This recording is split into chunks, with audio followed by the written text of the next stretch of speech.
ED আদালত অর্থাৎ নিম্ন আদালত থেকেই কিন্তু জামিন পেলেন প্রাক্তন খাদ্যমন্ত্রী জ্যোতিপ্রিয় মল্লিক। 50 লক্ষ টাকার ব্যক্তিগত বন্ডে তিনি জামিন। এই জায়গায় দাঁড়িয়ে তার জামিনের ক্ষেত্রে যে বিষয়গুলো সব থেকে উল্লেখযোগ্যভাবে উঠে এসছে, এক হচ্ছে তার শারীরিক অসুস্থতাটাকে একটা বড় যুক্তি করেছিলেন তার আইনজীবীরা, এবং আরো দুটো বিষয়ের মধ্যে একটি হচ্ছে জ্যোতিপ্রিয় মল্লিককে যে মামলায় গ্রেপ্তার করা হয়েছিল, সেই মামলার যে এফআইআর এর ভিত্তিতে এনফোর্সমেন্ট ডিরেক্টরেট মামলা করেছিল, সেই মামলায় যে অপরাধ দেখানো হয়েছিল এবং এনফোর্সমেন্ট ডিরেক্টরেট পরবর্তীতে সেই মামলায় যে অপরাধের বিবরণ তারা তাদের চার্জশিট বা প্রসিকিউশনের ক্ষেত্রে তারা জানায়, সেটার মধ্যে কিন্তু একাধিক পার্থক্য ছিল এবং সেটাকেই জ্যোতিপ্রিয় মল্লিকের আইনজীবীরা তারা হাতিয়ার করেন এবং সেই বিষয়টা আইনগতভাবে কোথাও জ্যোতিপ্রিয় মল্লিকের সপক্ষে গেছে। এই মামলায় ইতিমধ্যেই চার্জশিট জমা দেওয়া হয়েছে, এই মামলায় একাধিক ব্যক্তি ইতিমধ্যেই জামিন পেয়েছেন, তার মধ্যে বাকিবুর রহমান থেকে শুরু করে আরো এক ডাকু অর্থাৎ বিশ্বজিৎ দাস থেকে শুরু করে শঙ্করাঢ্য এরাও জামিন পেয়েছেন এবং সেই জায়গায় দাঁড়িয়ে তদন্ত প্রক্রিয়া এগোনোর ক্ষেত্রে নতুন কিছু তাকে হেফাজতে রেখে সম্ভব নয়, এমনটাই দাবি তার আইনজীবীদের এবং সেই দাবির সঙ্গে বা সেই যুক্তির সঙ্গে সহমত পোষণ করেছেন ইডির বিশেষ আদালত এবং তারপরই তাকে জামিনের নির্দেশ। রেশন দুর্নীতি, আমরা জানি রেশন দুর্নীতি কোন কোন ক্ষেত্রে কোন কোন বিষয়গুলো প্রকট হয়, সেক্ষেত্রে এরকম গুরুত্বপূর্ণ ব্যক্তিদের ব্যক্তিগত বন্ড বা যে কোনো কারণদর্শী হোক এক্ষেত্রে জামিন পেয়ে যাওয়া এই মামলার ক্ষেত্রে কতটা প্রভাব পড়তে পারে বলে মনে হয় সিজার? এনফোর্সমেন্ট ডিরেক্টরেটের আইনজীবীরা তীব্র তাদের দাবি এই মামলা প্রক্রিয়া ব্যাহত করে পরবর্তী তদন্ত জ্যোতিপ্রিয় মল্লিকের মতো প্রভাবশালী ব্যক্তি জামিনে ছাড়া পেলে, কিন্তু এটাও ঠিক আইনের জায়গা থেকে বিচারকের বক্তব্য যে কাউকে অনির্দিষ্টকাল তাকে সম্ভব নয় বলতে। সেটা যদি একটু স্থান পরিবর্তন করা যায়, কল ড্রপ হচ্ছে, আমি স্পষ্ট শুনতে পাচ্ছি না। প্রতিফলিত যদি না হয়, তদন্তে যদি প্রতিফলিত না হয় যে কেন একজনকে একদম সিজার একটু স্থান পরিবর্তন করো, আমি আরো একবার তোমার সঙ্গে কথা বলছি। তবে দর্শকদের আমি জানিয়ে রাখি, রেশন দুর্নীতি মামলায় জামিন পেলেন জ্যোতিপ্রিয় মল্লিক। ইডির বিশেষ আদালতে জামিন প্রাক্তন খাদ্যমন্ত্রীর। 50 লক্ষ টাকা ব্যক্তিগত বন্ডে জামিনের কথা জানা যাচ্ছে। 2023 সালের 27 অক্টোবর রেশন দুর্নীতি মামলায় গ্রেফতারির প্রায় 14 মাস পর জামিন জ্যোতিপ্রিয় মল্লিকের। এখনো পর্যন্ত কি আপডেট? আমার সহকর্মী সিজার মন্ডল আরো একবার রয়েছেন আমার সঙ্গে। সিজার, তাহলে তুমি কিছুক্ষণ আগে যেটা বলছিলে যে প্রভাবশালী এরকম কোন ব্যক্তির এই ধরনের মামলায় জামিন পেয়ে যাওয়া এক্ষেত্রে মামলার ক্ষেত্রে নয়, শুধুমাত্র ভবিষ্যতে আইন প্রক্রিয়া এগিয়ে নিয়ে যাওয়ার জন্য কতটা প্রভাবিত হতে পারে? দেখো, এনফোর্সমেন্ট করেছিলেন, তাদের দাবি ছিল যে জ্যোতিপ্রিয় মল্লিকের মতো প্রভাবশালী রাজনীতিবিদ তিনি জামিন পেলে রেশন দুর্নীতির মতো একটা বড় দুর্নীতির মামলা, সেই মামলা কিন্তু তদন্ত অনেকাংশেই প্রভাবিত হবে এবং সেই জায়গা থেকে তারা বিরোধিতা করলেও তাদের যুক্তি না। সিজার, কোনো কারণে যোগাযোগ বিচ্ছিন্ন হয়ে গিয়েছে, আমি আরো একবার তোমার সঙ্গে যোগাযোগ করার চেষ্টা করবো, আমি আপডেট দেওয়ার চেষ্টা করবো দর্শকদের। তবে রেশন দুর্নীতি মামলায় জ্যোতিপ্রিয় মল্লিকের জামিন, ইডির বিশেষ আদালতে জামিন প্রাক্তন খাদ্যমন্ত্রী। 2023 সালের 27 অক্টোবর রেশন দুর্নীতি মামলায় তাকে গ্রেফতার করা হয়। গ্রেফতারির প্রায় 14 মাস পর জামিন জ্যোতিপ্রিয় মল্লিকের। 50 লক্ষ টাকা ব্যক্তিগত বন্ডে জামিন বলে জানা যাচ্ছে। দীর্ঘদিন জেলে থাকা এবং অন্য অভিযুক্তদের জামিন হওয়ার জন্য এক্ষেত্রে জামিনের রাস্তা অনেকটাই সুগম হয় বলে এখনো পর্যন্ত জানা যাচ্ছে। 50 লক্ষ টাকার ব্যক্তিগত বন্ড, এখনই বিচার শুরুর সম্ভাবনা নেই, তদন্ত চলছে, এটাও জামিন দেওয়ার ক্ষেত্রে বিবেচনা করেছে বিশেষ ইডি আদালত। এই মুহূর্তের অত্যন্ত গুরুত্বপূর্ণ আপডেট। আমি আরো একবার যাবো আমার সহকর্মী সিজার মন্ডলের কাছে। সিজার, যে বিষয় নিয়ে কথা হচ্ছিল যে তাহলে যে ক্ষেত্রগুলোকে দেখিয়ে সামনে এনে তার জামিন হলো, সেই বিষয়টা আমি আরো একবার জানতে চাইবো এবং খুব স্পেসিফিক্যালি জানতে চাইবো এই ক্ষেত্রে হোয়াট নেক্সট আইনি প্রক্রিয়ায়। দেখো, যে কারণে জামিন সেই জায়গায় প্রাধান্য পেয়েছে, যেখানে জ্যোতিপ্রিয় মল্লিকের আইনজীবীরা যে যুক্তি দিয়েছেন, একদিকে জ্যোতিপ্রিয় মল্লিকের শারীরিক অসুস্থতা, অন্যদিকে এই মামলায় এখন পর্যন্ত জ্যোতিপ্রিয় মল্লিককে হেফাজতে রাখার প্রয়োজন হিসেবে যেটা এনফোর্সমেন্ট ডিরেক্টরেটের আধিকারিকরা বারবার বলছেন, সেটা কিন্তু তাদের তদন্তের গতি বা তদন্তের যে ফলাফল সেখানে প্রতিফলিত হয়নি। ইতিমধ্যেই এই মামলায় একাধিক হেভিওয়েট হিসেবে পরিচিত তারা জামিন পেয়েছেন, যেমন বাকিবুর রহমান। এই মামলায় প্রথম গ্রেপ্তার হয়েছিলেন বাকিবুর রহমান, সেই বাকিবুর রহমান এই মামলায় জামিন পেয়েছেন। শঙ্করাড্ড তিনি জামিন পেয়েছেন বিশ্বজিৎ দাস, তারাও জামিন পেয়েছেন। তাহলে জ্যোতিপ্রিয় মল্লিককে হেফাজতে রাখার প্রয়োজনীয়তা কি, এটাই ছিল জ্যোতিপ্রিয় মল্লিকের আইনজীবীদের যুক্তি। এবং সেই জায়গায় দাঁড়িয়ে এনফোর্সমেন্ট ডিরেক্টরেটের জবাব ছিল যে জ্যোতিপ্রিয় মল্লিক প্রভাবশালী, তিনি বাইরে বেরোলে এই মামলাকে প্রভাবিত করতে পারেন, সাক্ষীদের প্রভাবিত করতে পারেন। কিন্তু সেই সঙ্গে উল্লেখযোগ্যভাবে এটাও সত্যি, এনফোর্সমেন্ট ডিরেক্টরেটের এই মামলার অন্যতম অভিযোগকারী যিনি ছিলেন, যার বাড়ি তপসিয়া এলাকায়, সেই ব্যক্তিকে কিন্তু খুঁজে পাওয়া যাচ্ছে না।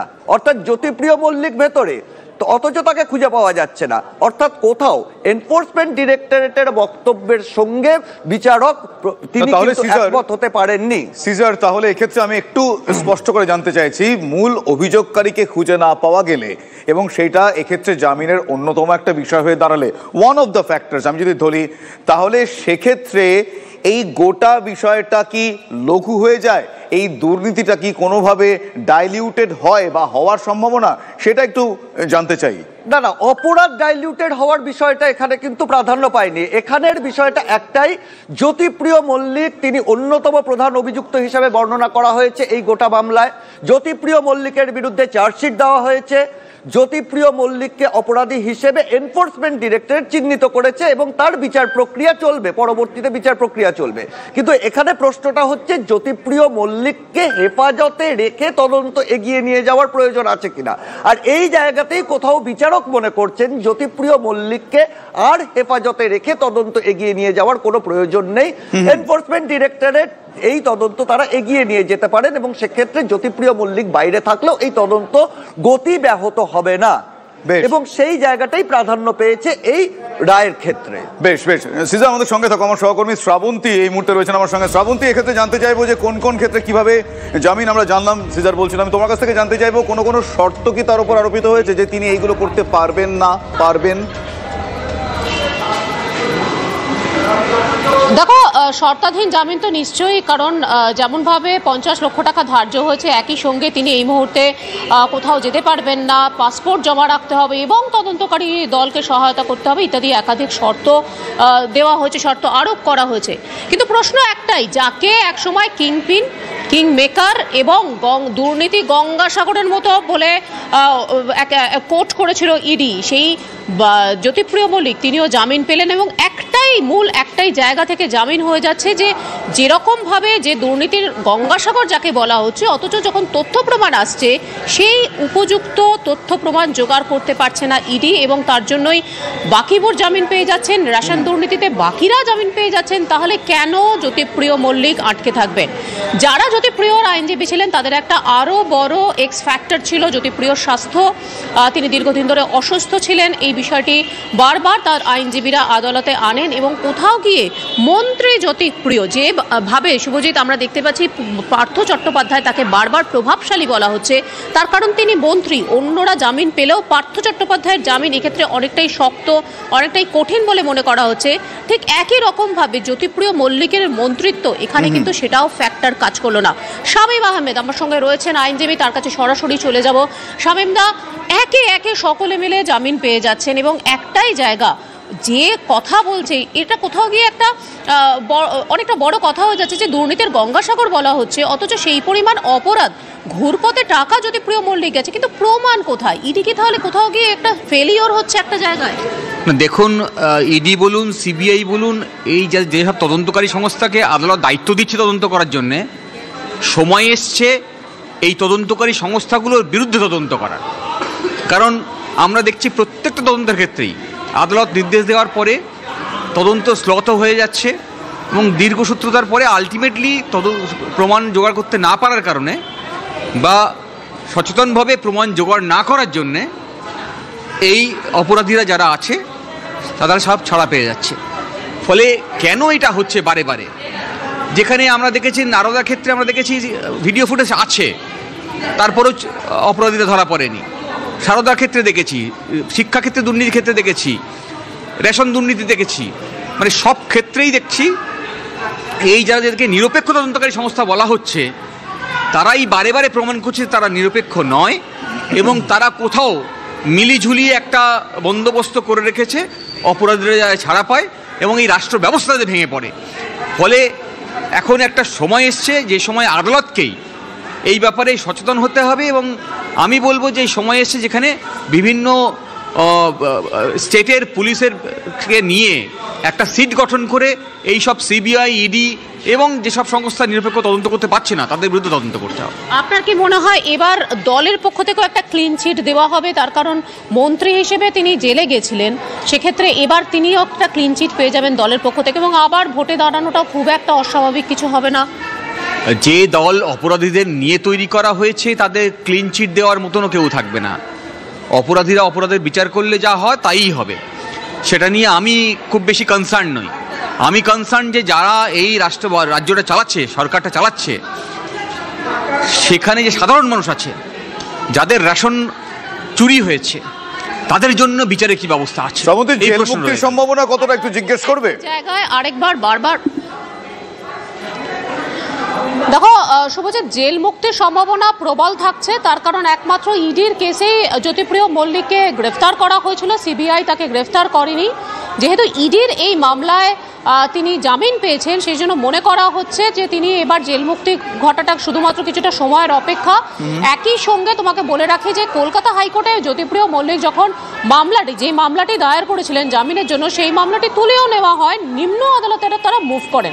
কারণ কোথাও গিয়ে তার আইনজীবীরা মনে করেছিলেন যে নিম্ন আদালত থেকে জামিন পাওয়াটা অনেকটা বেশি সুবিধা হবে, তার কারণ রোজ যে তথ্য প্রমাণ বা ট্রায়াল এই সমস্ত বিষয়গুলো যাই হোক না কেন, সেখানে নিম্ন আদালত যদি একবার জামিন দিয়ে দেয় তাহলে কোথাও গিয়ে কলকাতা হাইকোর্টে বাদবাকি বিষয়গুলো খুব একটা ভাবাবে না। তার কারণ প্রভাবশালী তকমা এটা কলকাতা হাইকোর্ট এই মামলা, রেশন দুর্নীতি সহ বাদবাকি যে মামলাগুলো রয়েছে, সেটা নিয়োগ দুর্নীতি হোক বা অন্য, সেখানে ঘুরে ফিরে এসছে। সেই জন্যই তারা কলকাতা হাইকোর্ট থেকেও মামলা তুলে নিয়েছিলেন এবং নিম্ন আদালতে গিয়ে মামলা ফাইল করেছিলেন।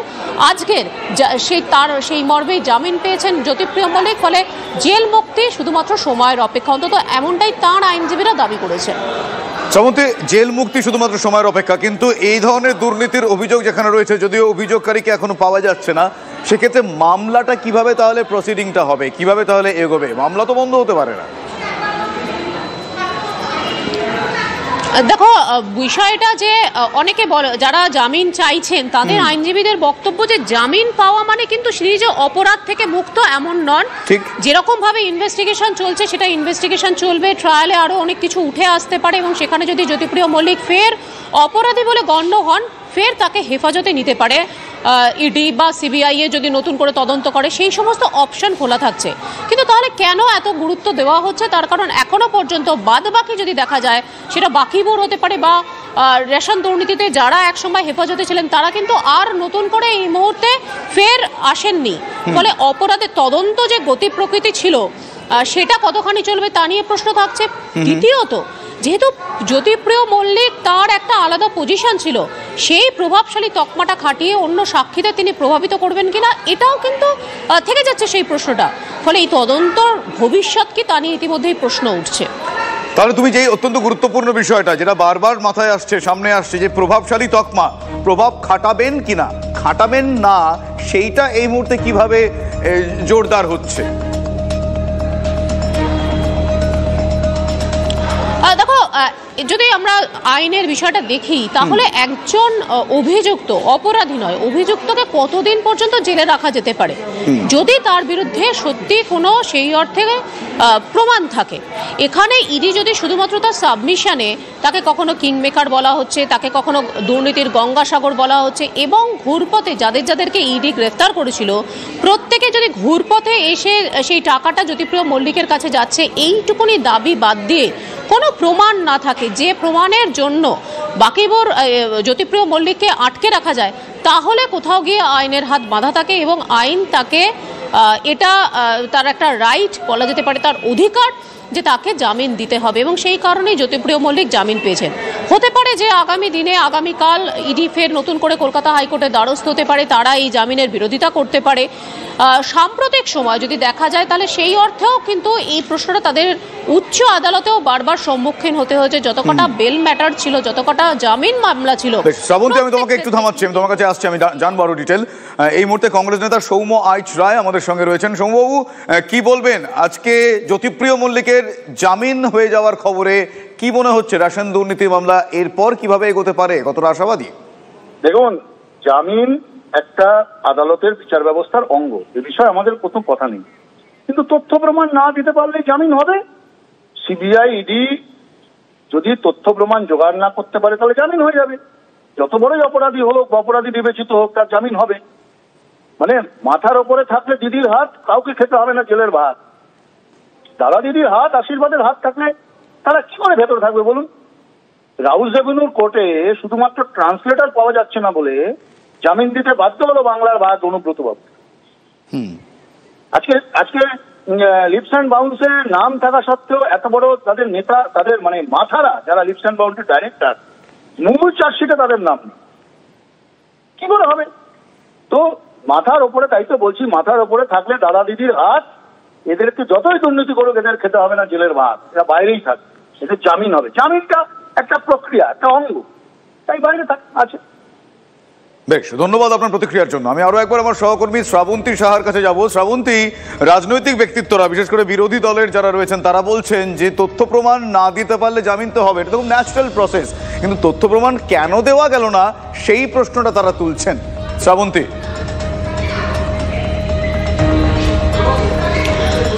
দেখো, শুধুমাত্র রেশন দুর্নীতি নয়, আমরা যদি নিয়োগ দুর্নীতি দেখি বা সাম্প্রতিক সময়ে আরজিকর ইস্যুটাও যদি দেখি, তাহলে কোথাও গিয়ে তদন্তের যে গাফিলতি সেটা যেভাবেই হোক এড়াতে পারে না সিবিআই।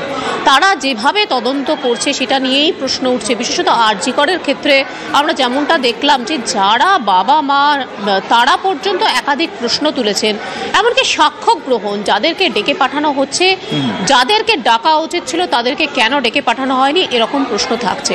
একই সঙ্গে প্রথম যখন রেশন দুর্নীতির বিষয়ে একে একে সকলকে গ্রেফতার করা হয়, বিভিন্ন জায়গায় আমরা দেখেছি ইডি গিয়ে রেড করতে থাকে, সেই সমস্ত জায়গায় গিয়ে কেন সেই সমস্ত তথ্যগুলো আদালত অবধি পৌঁছলো না, বা কেন এই প্রমাণ তৈরি করতে এতটা ব্যর্থ হলো, যেখানে তারা এত বড় অভিযোগ তুলে আনছে যে কোথাও গিয়ে সমস্ত টাকা ঘুরপথে জ্যোতিপ্রিয় মল্লিকের কাছে গেছে, তাহলে সেটার প্রমাণ কোথায়?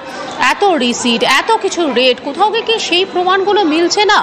এত জনকে গ্রেফতার করার পরে একজনের মুখ থেকেও কি জ্যোতিপ্রিয় মল্লিকের বিরুদ্ধে কোনো কথা শোনা গেল না, নাকি সেখানেই তদন্তের গাফিলতি রয়েছে? বারবার প্রত্যেক ক্ষেত্রে দেখা যায় যে একটা সময়ের কথা, সিবিআই হোক বা ইডি, এই ধরনের তদন্তকারী সংস্থারা বলে যে তাদের তদন্ত করতে বেশ কিছুটা সময় লাগবে। আমি মনে করি এটি 23শে অক্টোবর, জ্যোতিপ্রিয় মল্লিক 23শে অক্টোবর 2023 গ্রেফতার হয়েছিলেন, আজকের 2025, এত এই 1.5 বছরে, প্রায় 1.5 বছরেরও বেশি সময়, তাহলে কি করছিল ইডি? এই প্রশ্নটা তো থাকবেই। যদি কোনো, এটা একটা বিচার ব্যবস্থার অঙ্গ যে দীর্ঘদিন কোনোভাবেই অভিযুক্তকে ফেলে রাখা যায় না, তাকে জামিন দিতে হবে।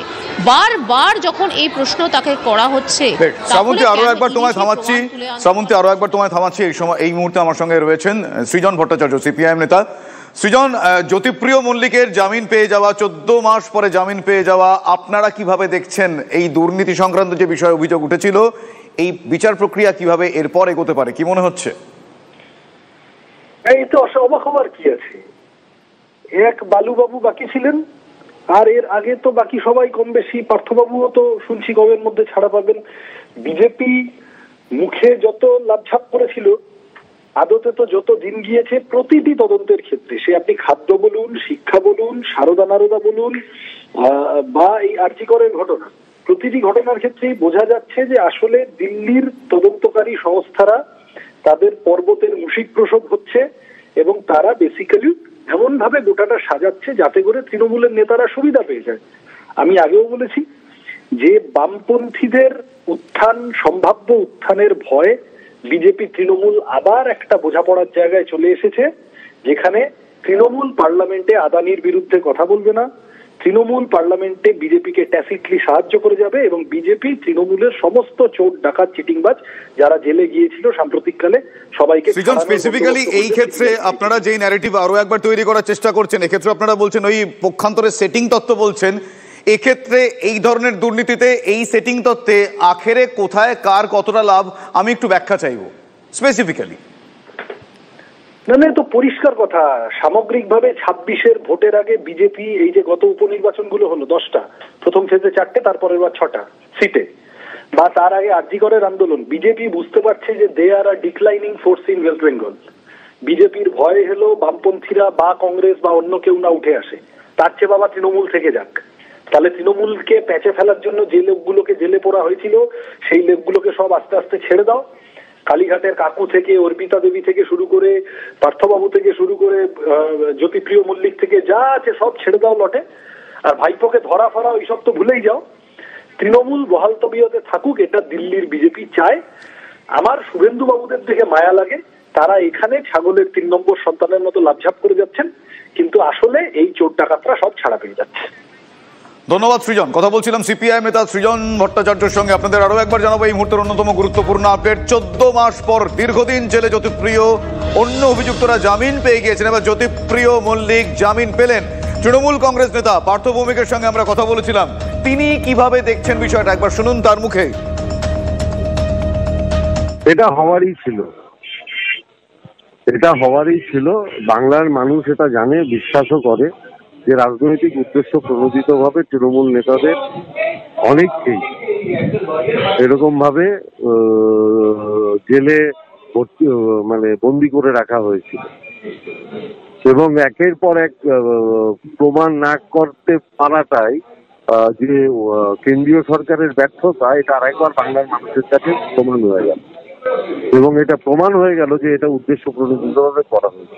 যদি ওরা এস্টাবলিশ করতে পারতো, যদি ওরা প্রমাণ করতে পারতো, তাহলে তো আর বেলটা হতো না। আমাদের লিডার যাকে উদ্দেশ্য প্রণোদিতভাবে জেলে বন্দি করে রাখা হয়েছিল, কিন্তু ফিরে আসাটা তো নিশ্চিতভাবে সুখবর।